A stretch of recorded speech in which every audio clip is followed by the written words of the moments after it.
Hi, today is Wednesday, May 6th, and we're going to be reading 1 Samuel 11, 12, and 13. All right. You ready? Are you ready? Matthew. Are you ready, Gabriel? Yes, ma'am. All right. And there's our cheerful disposition. How about you, Catherine? Oh, there's your cheerful disposition. Good job, Catherine. All right. 11. Oh, and a thumbs up. And you? You're asleep. Did you find your spot? Do you have 11 there, Josh? Yes? You have 11? Another one. Yes. All right. Okay. Saul rescues Jabesh Gilead. Then Nahash the Ammonite came up and encamped against Jabesh Gilead. And all the men of Jabesh said to Nahash, "Make a covenant with us, and we will serve you." Nahash the Ammonite answered them, "On this condition will I make a covenant with you, that I may pluck out all your right eyes. So I will inflict it as a reproach upon all Israel."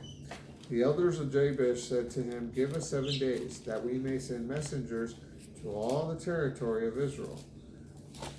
And then if there is no one to rescue, we will come out to you."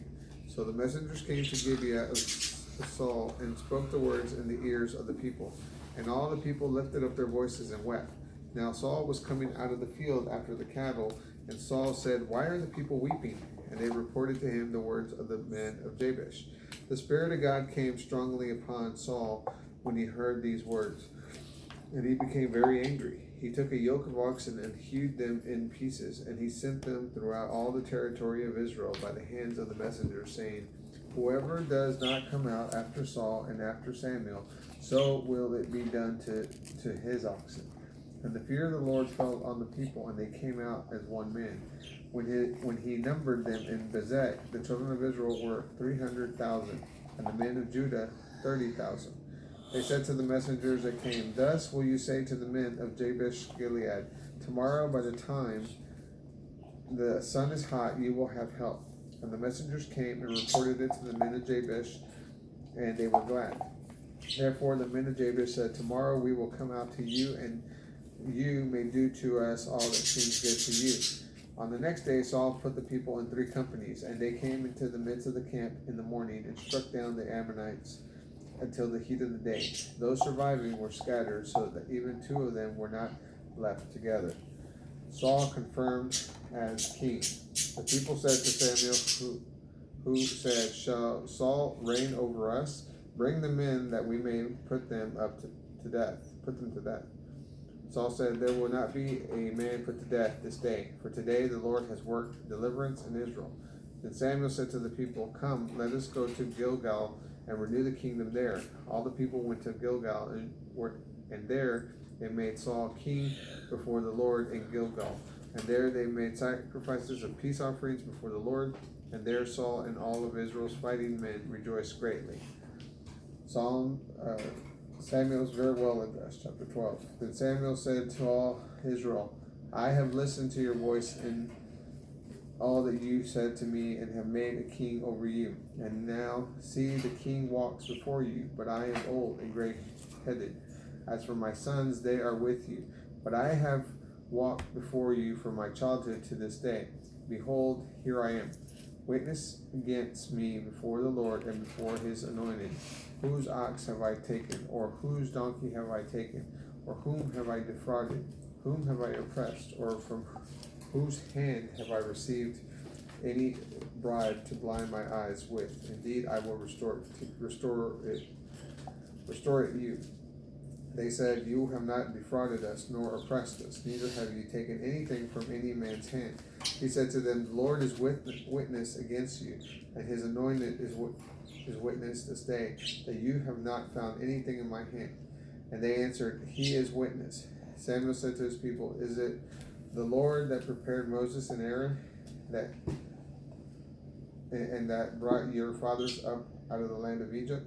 Now therefore stand still, that I may reason with you before the Lord, concerning all the righteous acts of the Lord, which he did for you and your fathers.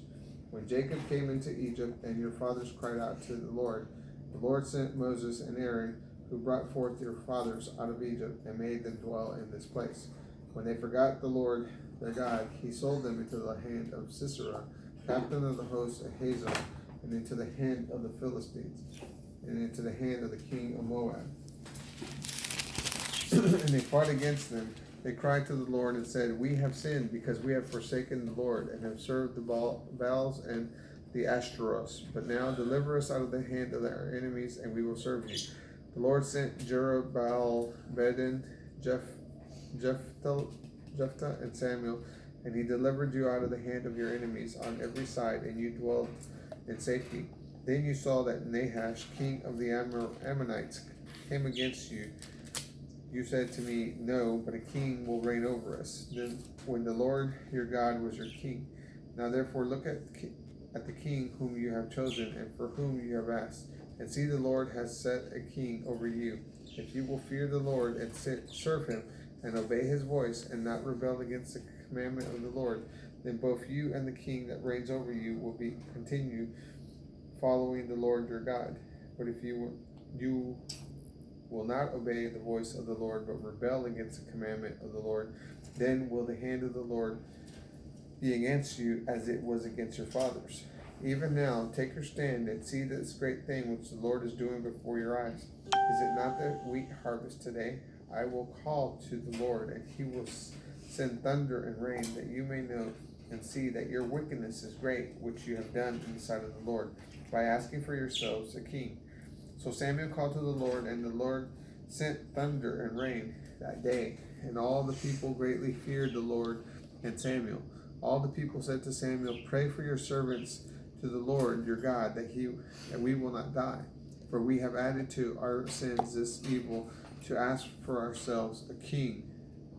Samuel said to the people, Do not fear. You have done all this wickedness, only do not turn aside from following the Lord, and serve the Lord with all your heart. But do not turn aside, for then you will be going after empty things, which cannot profit or deliver, for they are nothing. As benefits his great name, the Lord will not abandon his people, for it has pleased the Lord to make you his people. Moreover, as for me, God forbid that I should sin against the Lord in ceasing to pray for you. But I will teach you the good and the right way. Fear the Lord, serve him in truth with all your heart, and consider what great things he has done for you. But if you still do wickedly, both you and your king will be swept away. Chapter 13, Saul fails his commission. Saul was 30 years old when he began to reign, and he reigned 42 years over Israel. Saul chose for himself 3,000 men of Israel. 2,000 were with Saul in Michmash and the mountains of Bethel, and 1,000 were with Jonathan in Gibeah of Benjamin. The rest of the people he sent each to his tent. Jonathan struck the garrison of the Philistines that was in Geba, and the Philistines heard of it. And Saul blew the trumpet throughout all the land, saying, Let the Hebrews hear, all Israel hear, that Saul has struck the garrison of the Philistines, and that Israel has become odious to the Philistines. And the people were called together after Saul to Gilgal. The Philistines gathered together to fight with Israel, 30,000 chariots and 6,000 horsemen, with people like the sand which is on the seashore in multitude. And they came up and camped in Michmash, east of Beth Aven. When Israel's fighting men saw that they were in this strait, for the people were distressed, then the people hid themselves in caves, in hollows, among rocks, and in cellars, and in cisterns. Some of the Hebrews went over Jordan to the land of Gad and Gilead. But as for Saul, he was still in Gilgal, and all the people followed him, trembling. He waited 7 days, according to the set time that Samuel had appointed. But Saul did not come to Gilgal, and the people were scattered from him. Saul said, Bring here to me the burnt offering and the peace offerings. Then he offered the burnt offering. When he finished offering the burnt offering, Samuel came, and Saul went out to meet him to greet him. Saul said, What have you done? And Saul said, Because I saw that the people were scattered from me, and that you did not come to the appointed assembly days, and the Philistines are gathering themselves together at Michmash, therefore I said, The Philistines will come down now upon me to Gilgal, and I have not yet appeased the face of the Lord. So I forced myself and offered the burnt offering. Samuel said to Saul, You have done foolishly. You have not kept the commandments of the Lord your God, which he commanded you. Truly now the Lord would have established your kingdom over Israel forever, but now your kingdom will not continue. The Lord has sought for himself a man after his own heart, and the Lord has commanded him to be prince over his people, because you have not kept that which the Lord commanded you. Samuel rose and went from Gilgal to Gibeah of Benjamin, and Saul numbered the people that were present with him, about 600 men. Israel unarmed. Now Saul and Jonathan his son and the people that were with him were staying in Gibeah of Benjamin, but the Philistines encamped in Michmash. Then raiders came out of the camp of the Philistines in 3 companies. One company turned to the way that leads to Ophrah, to the land of Shaul, and another company turned away to Beth Horon, and another company turned on the way to the border that looks to the valley of Zeboim toward the wilderness. Now there was no blacksmith found throughout all the land of Israel, for the Philistines said, Lest the Hebrews make for themselves swords or spears. So all the children of Israel went down to the Philistines to sharpen every man his plow point, his axe, his adze, and his hoe. The sharpening edge or charge was 2/3 of a shekel for plow points, axles, pitchforks, and the adzes, and to fix an ox goad. So it came to pass on the day of the battle that neither sword nor spear were found in the hand of any of the people who were with Saul and Jonathan, but they were found in the hand of Saul and Jonathan his son. And the garrison of the Philistines had marched out to the ravine of Michmash. That is 1 Samuel 11, 12, and 13. Joshua, you are not asleep. You're not asleep. Please subscribe. Goodbye. Nope. Please subscribe. Please subscribe. Video.